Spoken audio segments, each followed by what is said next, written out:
Thank you, Caroline. Miriam and Edmund, thank you so much for having me. I cannot believe it's December 17th. We've been talking about getting together and doing this for many months now, and it's just amazing how the time flies. It's also amazing, of course, the different changes that we see in our industry. And so I greatly, greatly appreciate the opportunity to be with this group. One day, I really hope to join you in sunny Southern California, but today we'll just have to do Can't Zoom. wait. Can't wait. So one of the things about, the timing for this talk is that, of course, we, OWASP, as an organization, we got a new top 10, at least a version of it. And so today I thought I would actually talk about the two new additions to the top 10 that I think are actually very important. So I'm referring to A3, software supply chain failures, and A10, mishandling of exceptional conditions. Of course, these are not new problem spaces, but this year they have been elevated and they've been reframed in ways that are reflecting how our modern web application systems are actually failing. And so modern applications, they're increasingly dependent on things that, you know, my engineers didn't build. It's not all first party code. It hasn't all been first party code for decades now. There's all sorts of components that are not fully controlled and can't be easily inspected by an organization that's actually manufacturing the software. And at the same time, these applications, they must be designed to continue operating, even when stuff is not perfect. If there are incomplete inputs, if there is ambiguous context, if something upstream goes wrong, availability has always been king. And of course, it wouldn't be a cybersecurity talk in the year 2025 if there wasn't something to say about AI. And of course, AI sits right at the intersection of these two shifts. So AI dramatically expands the supply chain, and it also normalizes operating under uncertainty. And so this combination is really forcing application security teams to rethink a couple of assumptions that we've relied on for years. First, that supply chain risk is primarily about code integrity. And secondly, that failures are going to be obvious, noisy, and easy to detect. And so today I'm just going to kind of begin to explore a little bit how do OWASP 3, OWASP 10 describe this new reality that we find ourselves in, one where security failures don't always look like failures, and where we're actually increasingly dependent on trust decisions that happen outside of the happy path. And so, just like any new OWASP top 10, our goal is not to memorize the new categories, it's to understand what they're saying to us conceptually about how our systems are behaving now and what application security needs to do differently as a result. Um, I'm going to share this slide both at the beginning as well as at the end. Today we have just an hour together, and I'm very hopeful that you'll get a lot of valuable information from today's talk, and I hope that we'll have some engaging discussion and Q&A also. And oops, I didn't switch my slide. Yeah. Okay, here's what I'm actually talking about.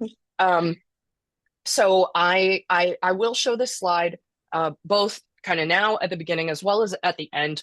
The point basically is, we're just here together for an hour, and I would love to connect with folks following today's talk as well. If we're not already connected on LinkedIn, please send me a connection invite. I'd love to be connected with you. I'm hoping that today's talk is really a starting point for a deeper conversation. And here are some resources that folks can check out further if they want to learn more about AI and cybersecurity. So let's go ahead and dive right in. We are first talking about software supply chain risk. So when we talk about software supply chain risk, most of us instinctively think code. We're thinking about malicious packages, compromised dependencies, unsigned artifacts, or build pipelines that were tampered with. And those risks still exist and they still matter. But now that we have AI enter in the picture, there is an additional change, which is that the supply chain doesn't just determine what code runs, it also starts to shape how the system reasons and acts. So in traditional software, before all this AI stuff came and made everything very messy, a compromised dependency could show up as something concrete. You would be able to see an unexpected network call, some suspicious behavior, a vulnerability that you could scan for or patch, and that failure would actually be noisy. But in our AI enabled systems of today, supply chain compromise can look very different. So a model, a data set, or even a prompt can subtly influence decisions without breaking application functionality. So the system is still working. It just works differently from what was intended. And this difference really matters because now an integrity failure is not that likely to crash your application. Instead, it's going to bias it.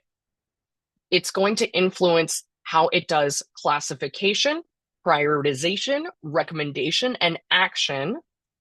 And sometimes this is going to happen in ways that's hard to notice and even harder to prove.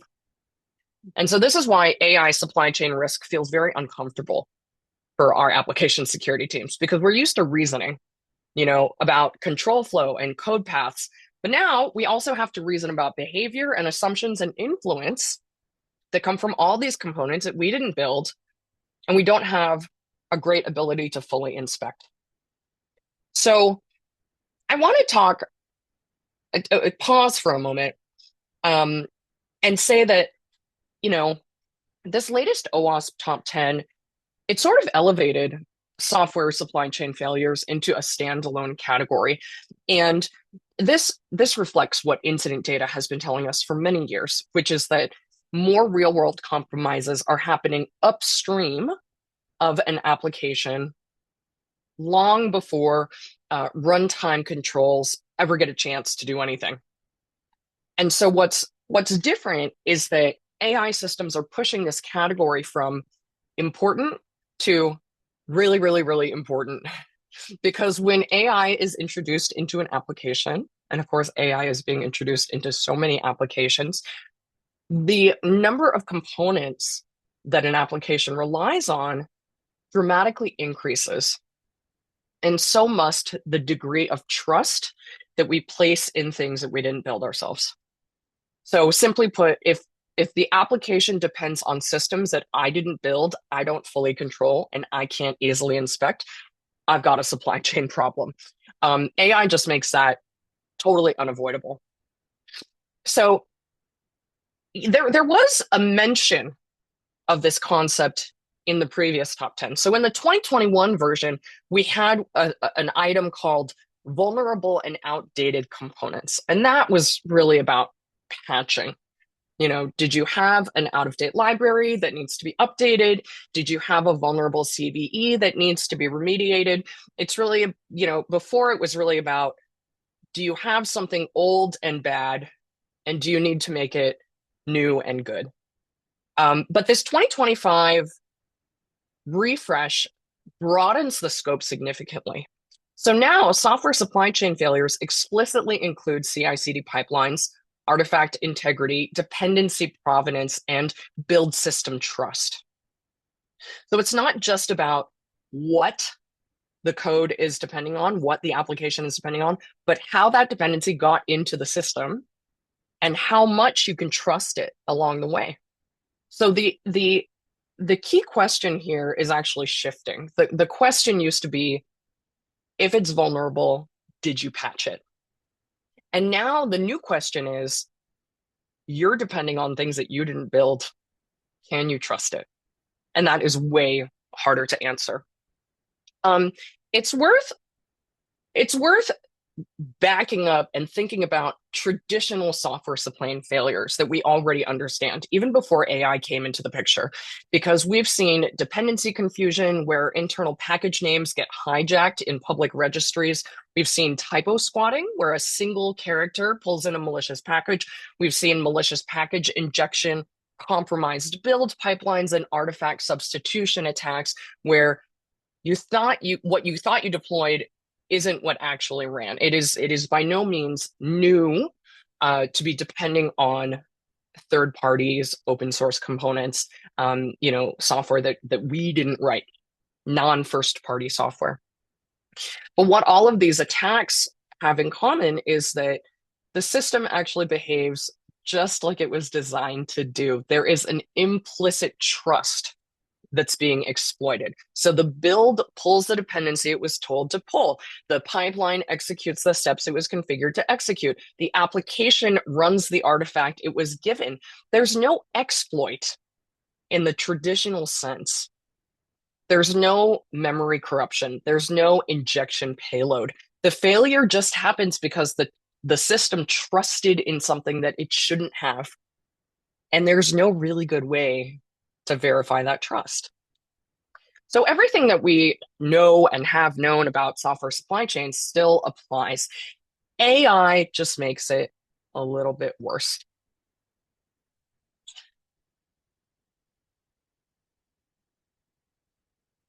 So traditional software behaves in ways that we're really familiar with. Computer science people love it when applications are deterministic. Given the same inputs, it should produce the same outputs. We can inspect it. We've got tools to do inspection. We can read the code, analyze the binary, scan dependencies, and it's got versions. So when behavior changes, it's usually because a version changed. And we can point at it when we say, look, the version changed. But those properties are what make traditional supply chain security tractable. When something goes wrong, we can point to a specific artifact and say, that version introduced this behavior. Unfortunately, AI-enabled software behaves very differently. It is probabilistic by design. The same input can produce different outputs depending on context. Behavior depends not just on code, but on data, prompts, system states, interactions with other systems. And critically, application behavior can drift without any code changes at all. A model update, a prompt tweak, a new data source, or even a change in upstream content can materially alter how the system behaves without triggering the kinds of alerts and signals that AppSec teams are used to watching out for. So in traditional software, we're really focused on trusting what runs. We ask the question, is this code authentic? Is this dependency known? Is this artifact intact? But when AI is in the picture, that's no longer sufficient. Because we're not just trusting what we run, we're trusting how the system behaves under uncertainty. We're trusting how it does reasoning, how it does prioritization, and how it acts when inputs are incomplete or ambiguous.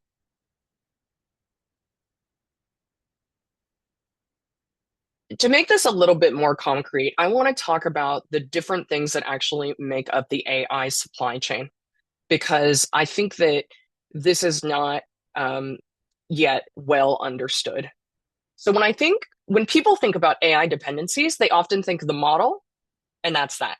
But actually, the model is just one part of a much larger system. And each of these different parts introduces its own trust assumptions. So first, of course, there is the model.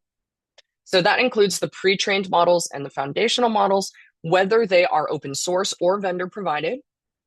It also includes how those models are delivered, whether they're hosted by a third party or managed internally.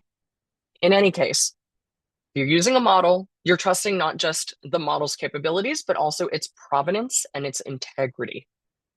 And secondly, of course, there's data, training data sets, fine-tuning data. retrieval augmented generation sources. They all directly influence behavior. So if data is biased or incomplete or poisoned or simply misunderstood, the model will faithfully reflect that. And so, from a supply chain perspective, data is not just an input, it's a dependency. Third, of course, there are prompts. So we've thought forever about inputs. Now we have to think about prompts, system prompts, developer prompts, tool instructions.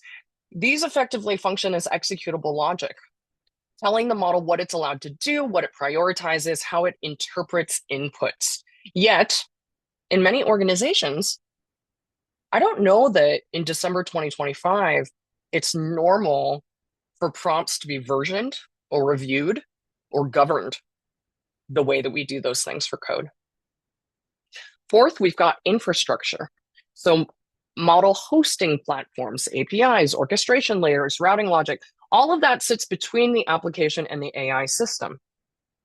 And here, failures or compromises don't just affect availability, they can actually affect behavior, latency, and decision flow.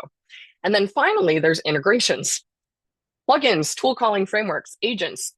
These things extend the AI systems into the rest of the environment.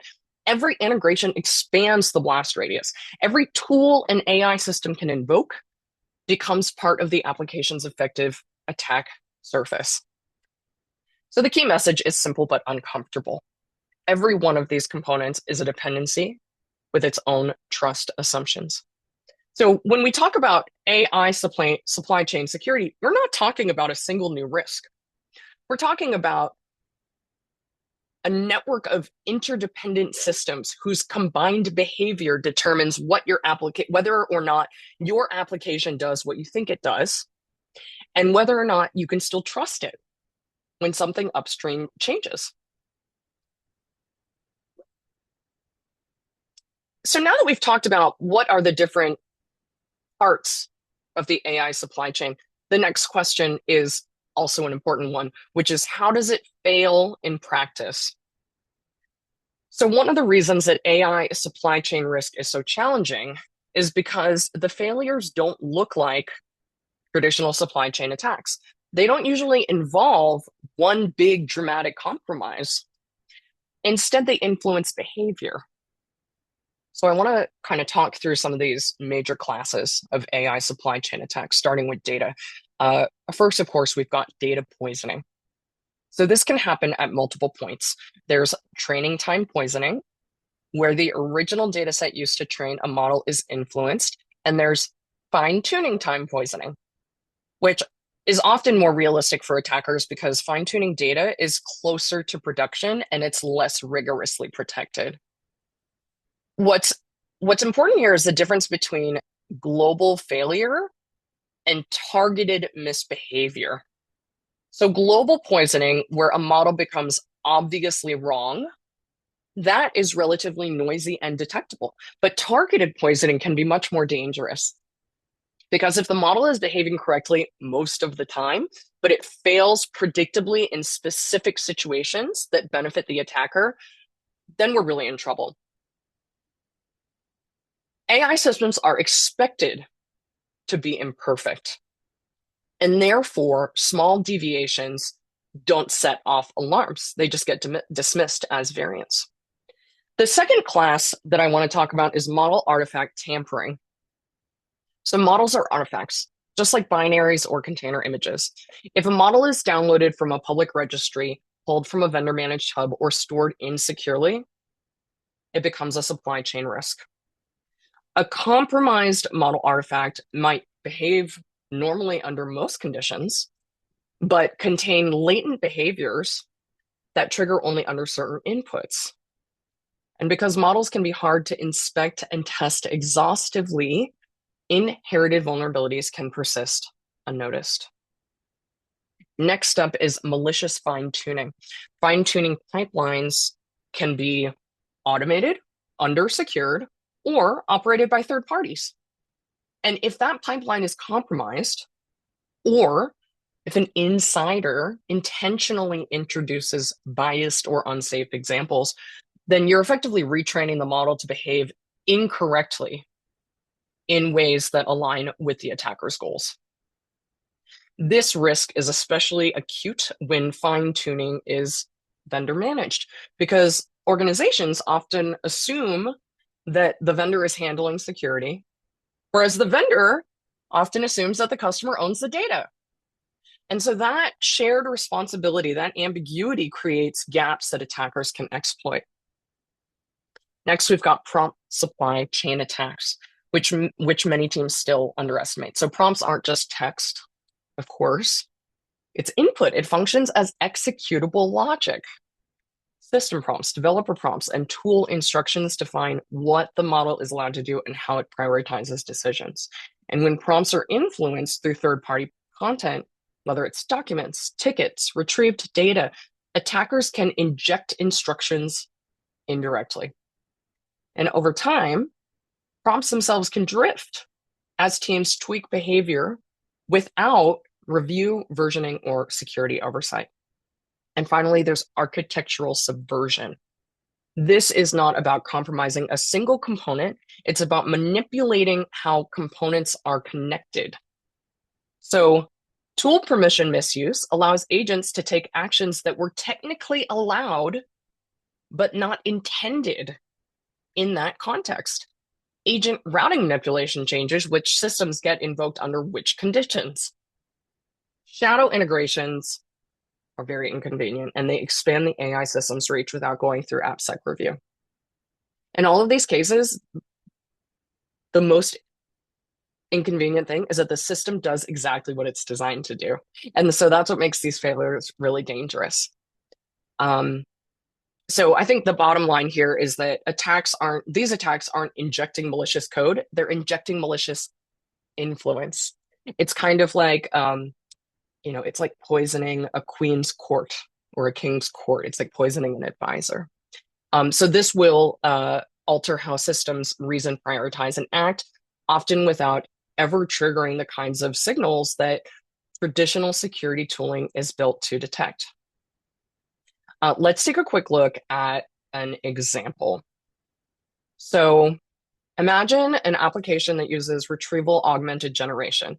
It pulls in documentation, knowledge bases, public web pages, maybe vendor FAQs, all these things that an organization considers to be safe content. And that content isn't treated as user input. It's treated as trusted context. Now we can imagine that an attacker doesn't try to exploit the application directly. Instead, they influence one of the upstream sources. So maybe it's a public document or a community forum or a vendor maintained page. Inside some otherwise legitimate content, they embed instructions. And when that content is later retrieved and pasted to the model, something subtle but important happens. This is really like the whole reason we have any security problems at all. And it's also how computing works. The system no longer has a clean boundary between data and instructions. So from the model's perspective, it's all just text.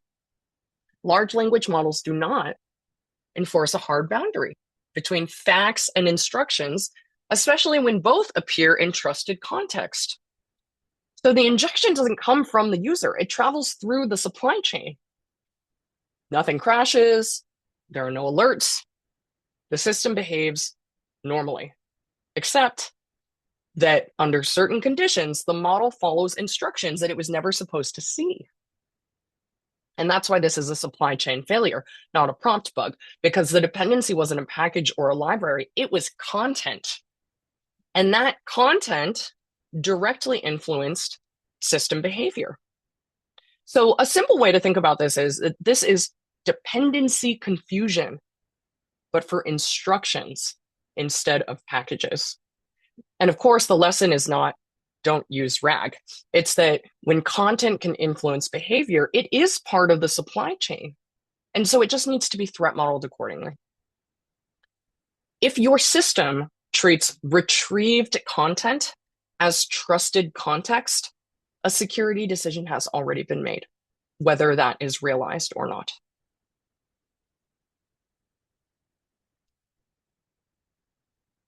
So now I want to think about the question, why are these attacks so hard to detect? And we've kind of talked about it already, but the short answer is that these AI supply chain failures almost never look like failures. In traditional software supply chain attacks, compromise can be noisy, but AI supply chain looks very different because functionality doesn't break. Requests are still working. Outputs still look fairly reasonable. And so in many cases, everything looks like it's working just fine. There's no clear signal that something is wrong. But what we have to remember is that integrity failures are actually much harder to see than availability failures. So what are we going to do? There are some principles that we can remember and that we can try and put in place. So the first principle is explicit trust boundaries. In AI systems, we must ask the question, what content is allowed to influence decisions and what is not? So that includes content from models, data sources, retrieved content, prompts, and tool outputs. Your organization needs to be able to clearly articulate which inputs are trusted and why. And if the system is implicitly trusting everything, then there's an opportunity for attackers to exploit that ambiguity. The second principle is provenance tracking. So this is like so much more than just an SBOM. For traditional software, we track where the code came from and how it was built. But for AI systems, we need to extend our thinking to model lineage, data sources, and prompt ownership. I don't think it's going to be possible to get perfect traceability, but we do need to know what model is in use, what data it was trained or fine-tuned on, and who owns the prompts that are going to shape its behavior. Without those three things, it's actually impossible to reason about integrity. A third principle is least privilege for AI. So, of course, this applies to tool access, but also things like action constraints and agent behavior. If an AI system doesn't need to take an action, it shouldn't be able to. If it needs human approval for certain decisions, that boundary should be explicit. And if the system operates autonomously, its scope should be intentionally constrained, not just inherited by accident. Fourth is change management. So one of the most common failure modes that we see is behavior changing without review. Prompt changes, model updates, and data updates can all materially alter system behavior. If those changes bypass AppSec review because they're not code, then there's an invisible and not inspected supply chain. Finally, there's behavioral monitoring. So traditional monitoring focuses primarily on whether systems are available or unavailable. But AI systems require us to ask the question, is the behavior drifting?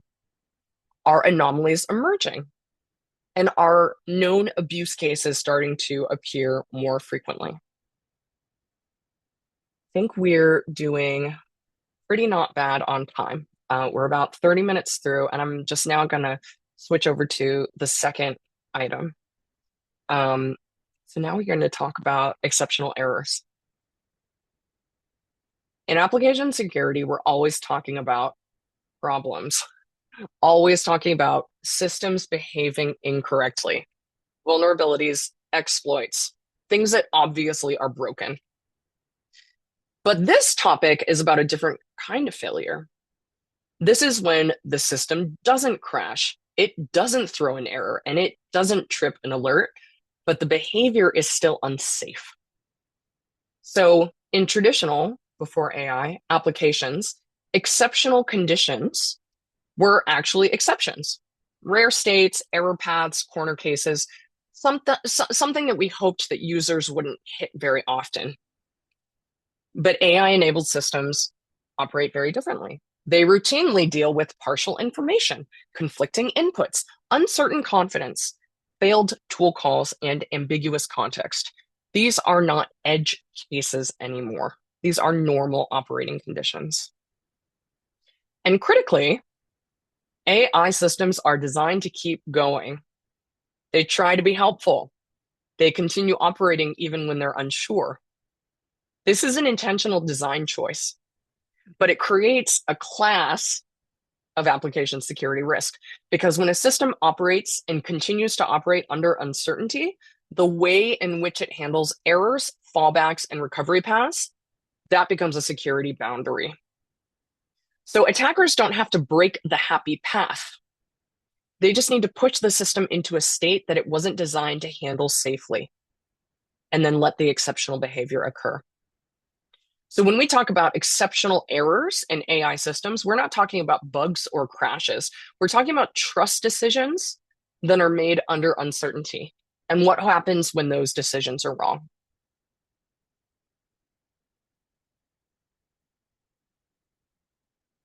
I think it is so interesting that OWASP decided to choose mishandling of exceptional conditions for the top 10 list because our modern systems increasingly are failing in ambiguous, partial, and undefined states.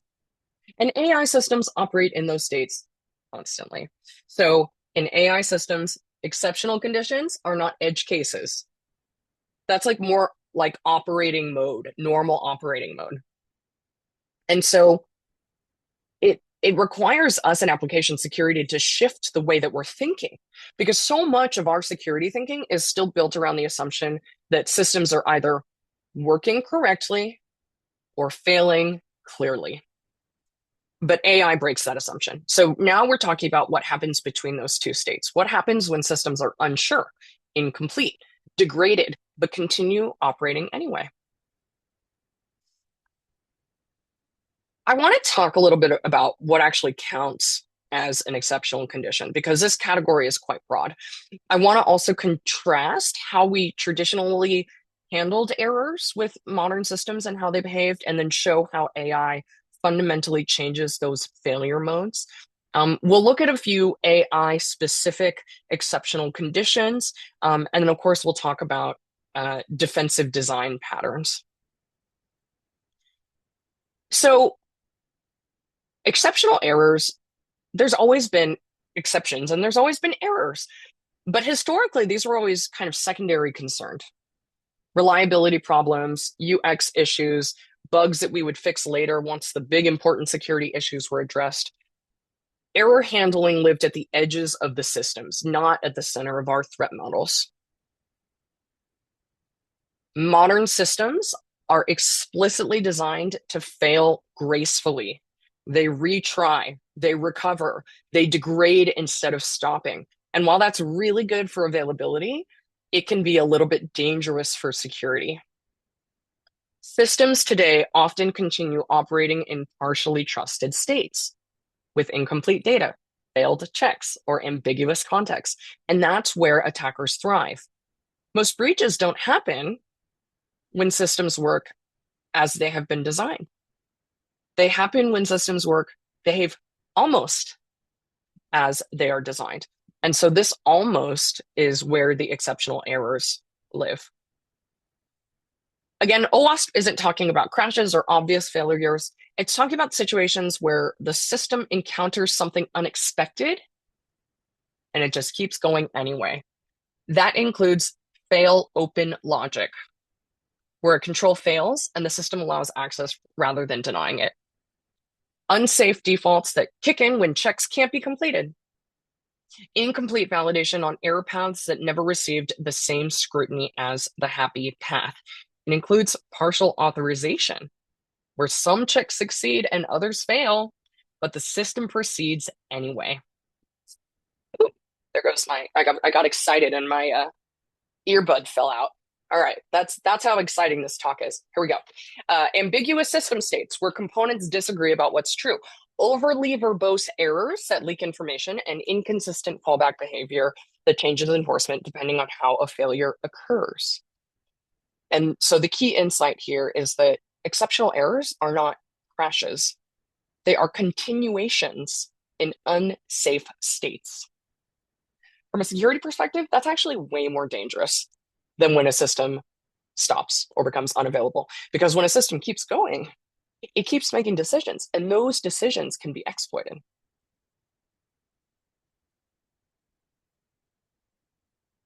So in traditional software, failure is usually deterministic. We love things that are deterministic. It's so easy to think about things that are deterministic. Something goes wrong, an exception is thrown, execution stops, or the system returns a clear error.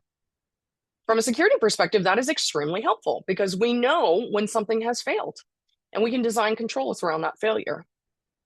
But AI systems behave differently by design because when an AI system is unsure, it doesn't stop. It gives you something anyway. This behavior is intentional and it makes AI systems really useful. But instead of failing fast, AI systems fail softly. Instead of terminating execution, they continue under uncertainty. Instead of saying, I don't know, they signal confidence, even when that confidence isn't warranted. And so when a system continues operating, it keeps making decisions. And when those decisions are made under ambiguous or degraded conditions, error handling becomes indistinguishable from business logic. From a security standpoint, that means that failure is less of an event and it's more of a state. And a state can be influenced, manipulated, and exploited. So once we really grasp the concept that AI systems routinely operate under uncertainty, the next step is to be explicit about what those uncertain states actually look like. And these are not rare corner cases. These are expected operating conditions in real AI systems, and each one has security implications. So the first is partial context. AI systems often operate with missing data, truncated inputs due to context window limits, or multiple sources that conflict with each other. The system still has to respond, so it reasons with whatever it has. From a security perspective, partial context is an important concept because safeguards, constraints, or instructions may be missing at the exact moment that a decision is made. Behavior can change simply because something fell out of view. A second condition, which I did mention actually, is conflicting instructions. So AI systems are routinely juggling system prompts, developer instructions, user input, retrieved content. And when those sources disagree, the model has to decide which one takes precedence. That priority logic is often implicit or poorly understood or not documented, and attackers can exploit that ambiguity by introducing instructions that only win under certain conditions. A third category is low confidence outputs. AI doesn't fail loudly. It guesses, it hallucinates, it produces fluent, confident sounding responses that might be factually wrong or operationally unsafe. And the risk here isn't just incorrect output, it's misplaced trust. So downstream systems and humans who treat confident output as authoritative, that can be a real problem. And that's where we need to begin introducing human in the loop because we can outsource analysis, we can outsource research, but when business decisions need to be made, even if we are reviewing suggestions coming from AI, it is not possible to give over the responsibility or the accountability to the AI system. That remains with a human. Another condition that we're talking about for failure models is tool failure. So a lot of AI systems are super connected. They're calling APIs, they're invoking tools, they're orchestrating workflows, and when these tools time out, partially execute, or fail in some way, the AI system tries again, or it chooses an alternate path. But the retry and fallback paths might behave differently from the primary path. It might have different checks, it might have different permissions, it might have different assumptions. And finally, there's permission ambiguity. In agentic systems, especially, the AI may not know which actions are allowed in a given context. And when that happens, Systems don't fall back to broader permissions because they're always going toward progress rather than safety. And sometimes that ambiguity, that permission ambiguity, can feel like resilience because the system still goes on. It's working. The show must go on. But from an AppSec perspective, it's a form of fail open behavior.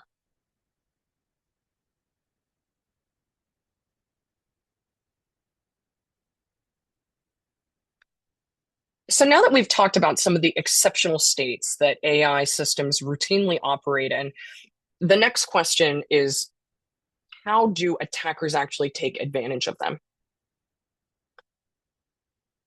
And one of the important things that we need to keep in mind is that attackers don't usually try to break the happy path. The happy path is well tested, it's well understood, it's well protected. Attackers want to push systems into ambiguity. They want to look for places where inputs are incomplete, where context is missing, where checks are failing partially, or where recovery logic behaves differently.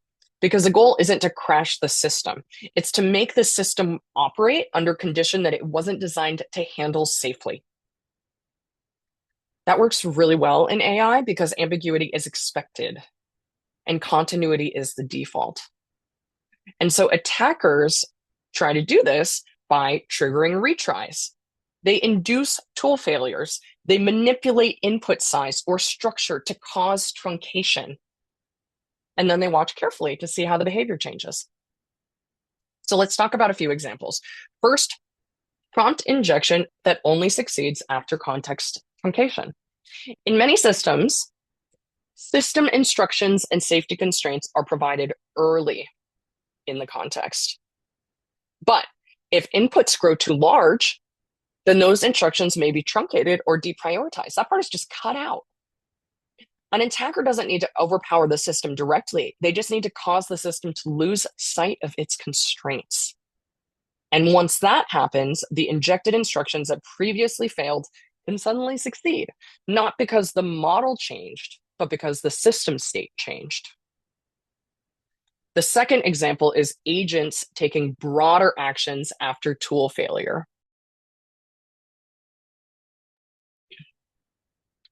An agent attempts a scoped action using a tool. The tool times out or it fails.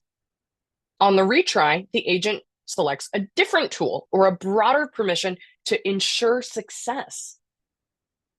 In a case like this, nothing is exploited. The system is behaving just as it was designed. But the retry path allows actions that the primary path did not. And this difference is what the attacker is looking for. A third example is authentication or authorization bypass via recovery logic. So recovery flows exist to help users who can't complete the normal process. When identity signals are weak or inconsistent, the system may relax checks, skip steps, or route users through alternate paths. Attackers target those recovery paths precisely because they operate under uncertainty and because enforcement is often inconsistent. So across all these examples, the pattern is the same. The attacker isn't breaking the system. They're steering it to go in the direction they want it to. They push it into an exceptional state. They observe how the behavior changes, and then they exploit the differences between the normal path and the fallback path. That's why this category is kind of exciting because attackers don't need to control the system. They just need to influence what happens when it fails.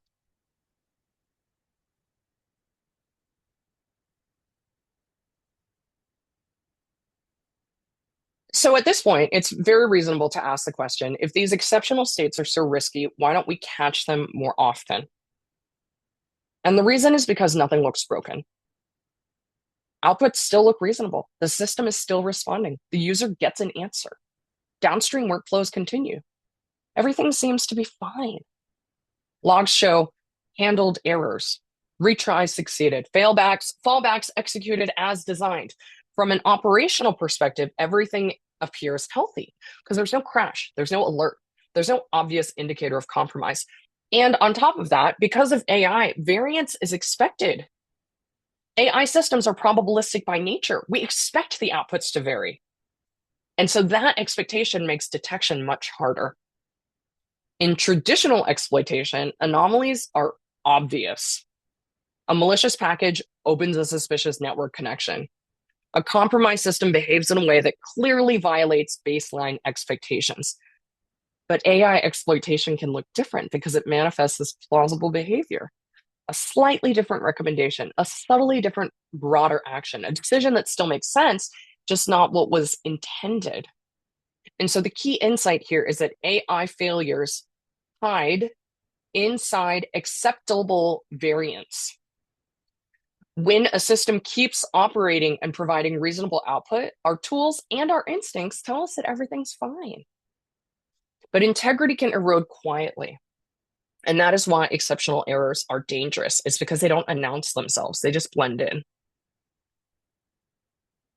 Let's take a quick look at a concrete example of how mishandling exceptional conditions turns directly into a security failure without any exploit, malware, or attacker sophistication. Imagine an AI-powered workflow that looks fairly reasonable on paper.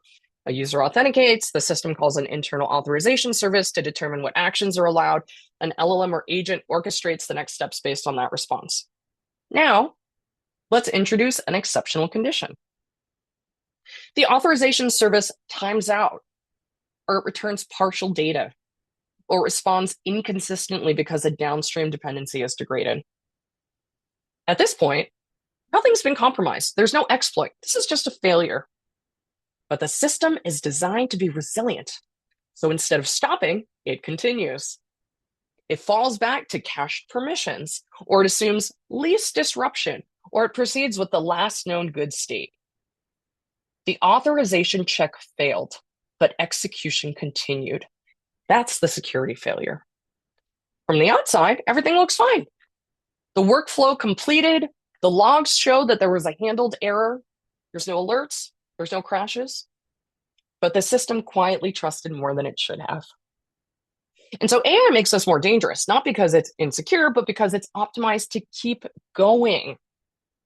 Retry logic, fallback behavior, decision making under uncertainty, these are often implicit and not explicitly threat modeled.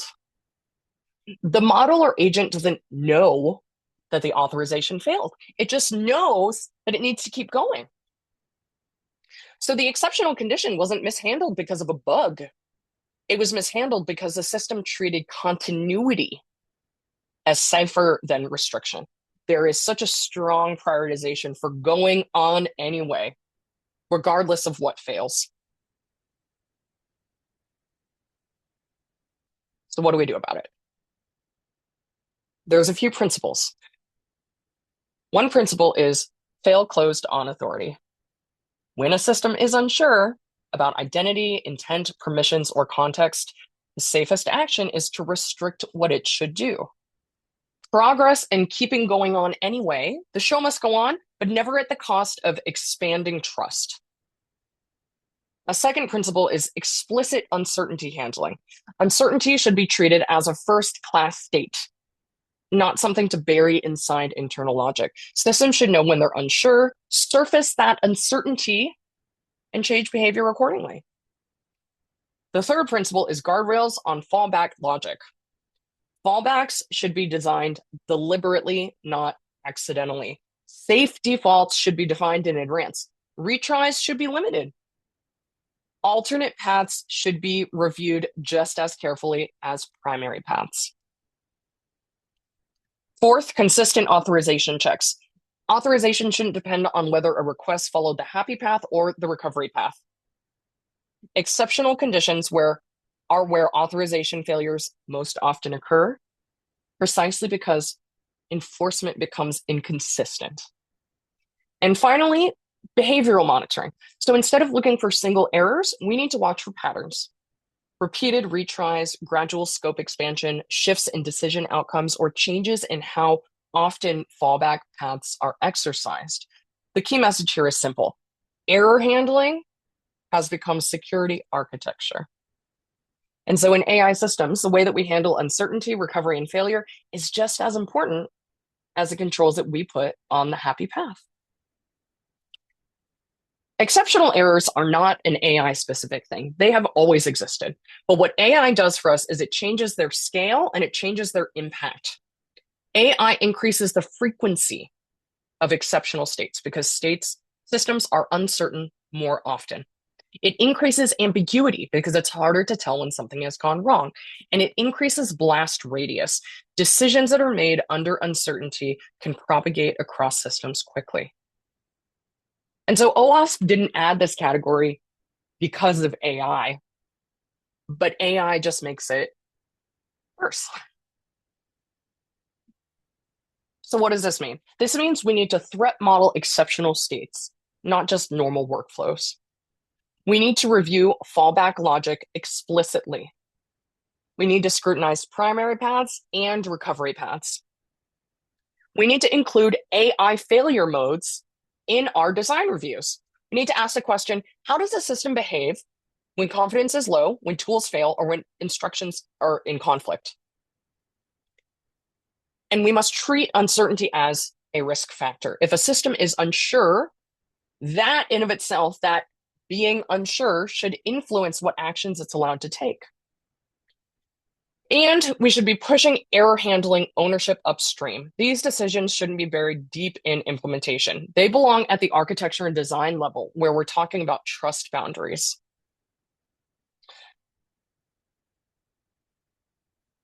And that's that for today. I hope that this talk was helpful, and I hope that it got you thinking about things in a little bit of a different way.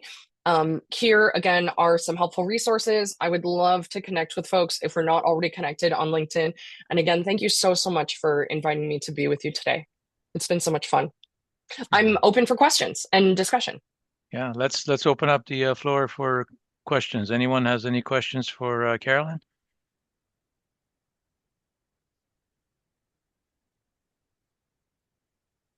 You can mute yourself, or if you would like, I can do that for you. Just use the chat window to let me know. I understand. Everyone wants to know when the book's coming out. I'll tell you, the book is available for pre-order, but it's not coming out until March.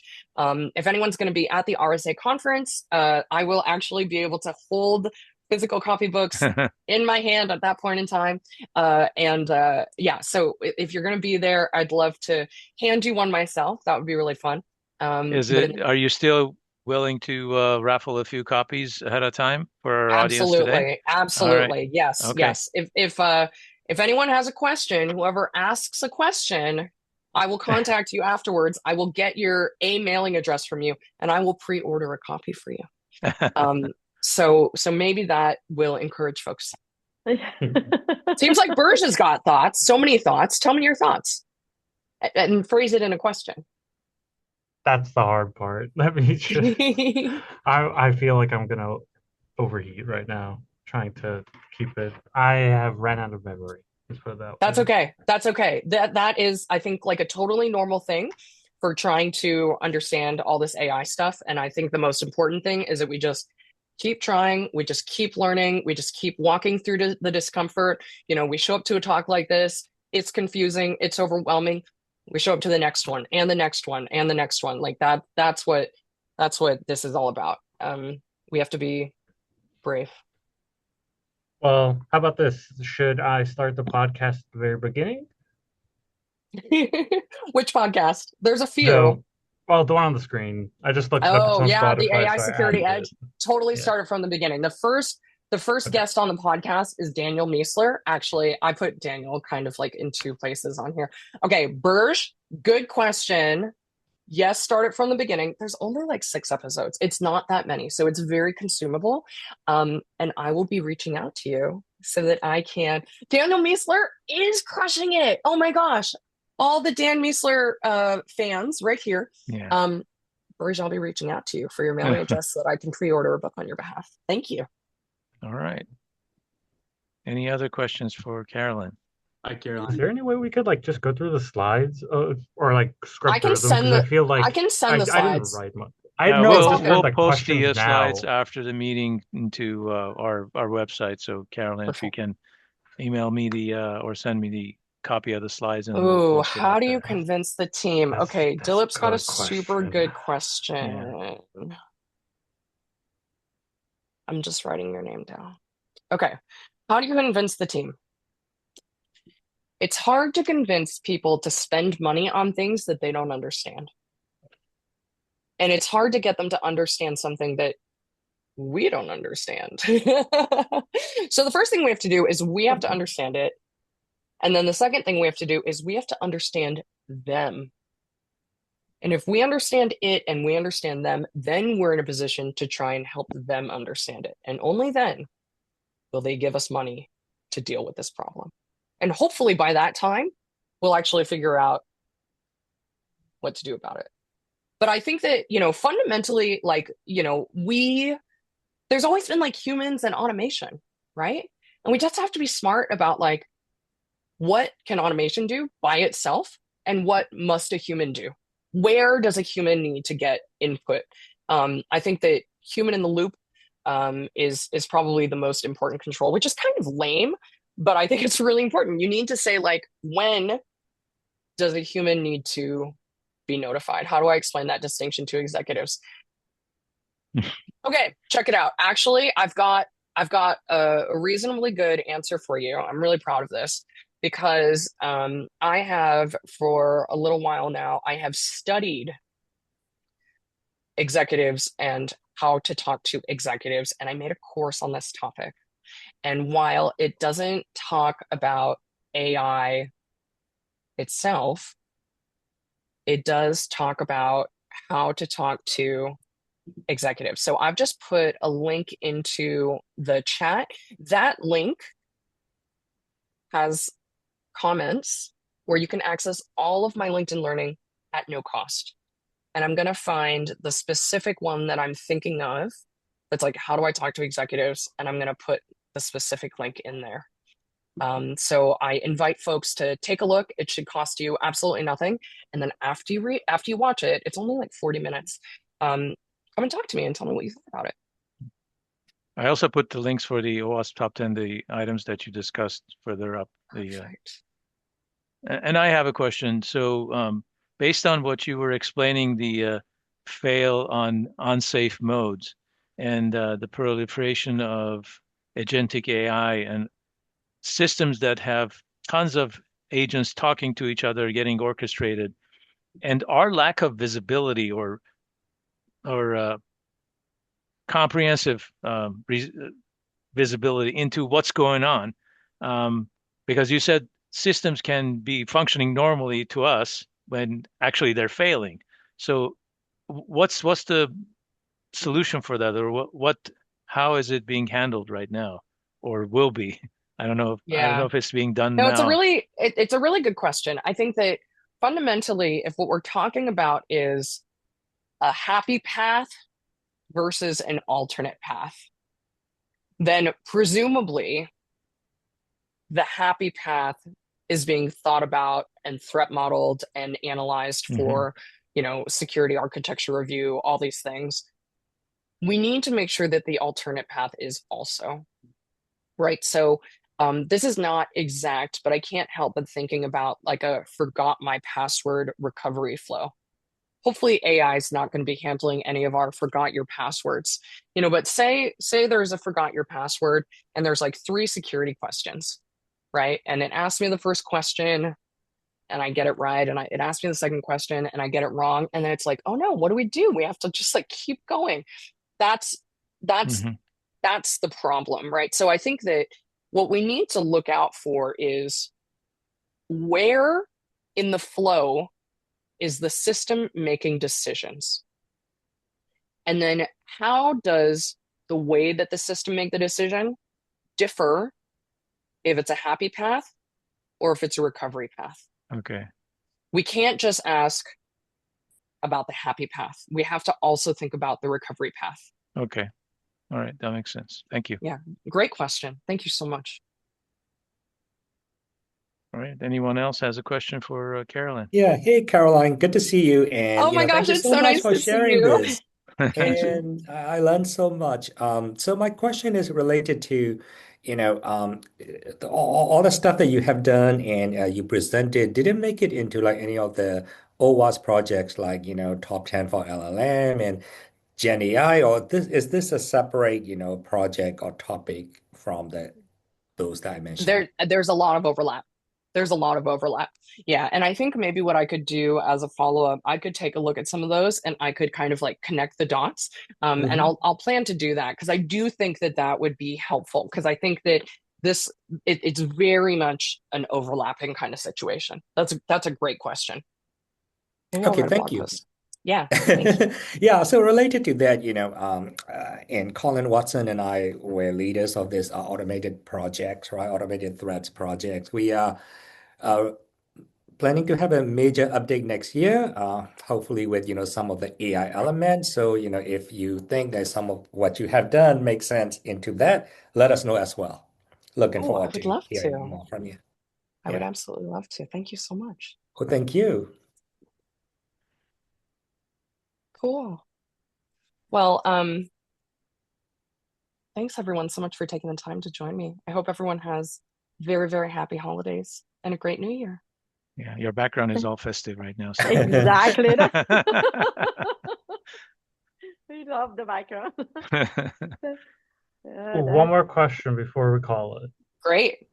Do you have like a recommended reading list or something along those lines in terms of like, I've just been trying to inundate myself with material, but something I've noticed in other places in life, I don't know if I could speak to I don't know if veracity is the correct word for it, but I don't know if I'm getting good information or not, right? Garbage in, garbage out, that kind of Of thing. So course. not Of only is course. it like palatable, but it's like I think I did like an LLM course in LinkedIn Learning, and it's okay, cool. I got like a really broad idea of what's going on here, but I would like to arm myself with the knowledge to be able to appreciate a talk like this better, and I don't know where to go. First, I'll tell you what. I'm gonna send you a copy of my book. It's not gonna arrive until March, but I'm also going to send you some previews. And like Daniel Miessler's newsletter is kind of like my number one source yeah. for like, I know that if something's on there, I trust, it's so interesting how trust works, right? Because I trust Daniel and therefore whatever he points to, I'm like, you know what? That is legit enough for me to consider it a decent source.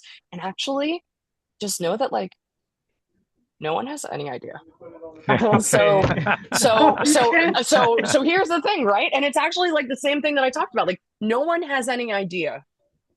And so those of us that just keep trying to learn and keep trying to learn and keep trying to learn, 6 months is going to go by, 12 months is going to go by, 18 months is going to go by, and then we're going to know something that the folks who were too scared to try and learn, that they're not going to know it. Mhm. Yeah. Very good point. Just Hey, keep coming to things Caroline, like this. if you need another reviewer for your book, like pre-release, I am happy to. I'll be privileged to. Hey, yes, absolutely. Burge gets one, 10 gets one. I would love that Thank so you. much. All right. Caroline, Any what other? about the OWASP LA team? No, okay. Everyone who wants a preview, come see Come to me, and maybe RSA. each person can get a chapter, and then Yeah. you can Yeah, have a little reading to do over the winter Yeah, break. distribution or what? exactly. Exactly. Yeah. Uh, that's perfect. And thank you everyone for joining us. Thank you so very much, Caroline, for your time. And then we can't wait to see you at the RSA. Whomever comes to the RSA, please come visit Caroline. And then OWASP LA and OWASP Foundation is going to announce a surprise for everybody that's going to happen for the first time. We are going to have the diversity event. So just female diversity, define diversity, however you want to define it. We are going to have an event at the RSA. So we are going to announce it. Caroline, we hope that you can join us. I'll send you Sounds all the amazing. information. Coming. Yeah, and then Yeah. we hope to see everybody at the RSA. And before that, at our January monthly meeting and also a virtual meeting. Wonderful. Thank you, Carolyn. Thank you, everyone, for joining us today. Have a happy holiday. Happy holidays, everybody. Thank you, Caroline, for bringing that beautiful background and then made us all ready for the holiday. Oh, my pleasure. Happy holidays, everyone. All right. Take Thank care. you, Bye-bye. everybody. Thank you. Take Bye, care. guys. Thank you. Bye-bye.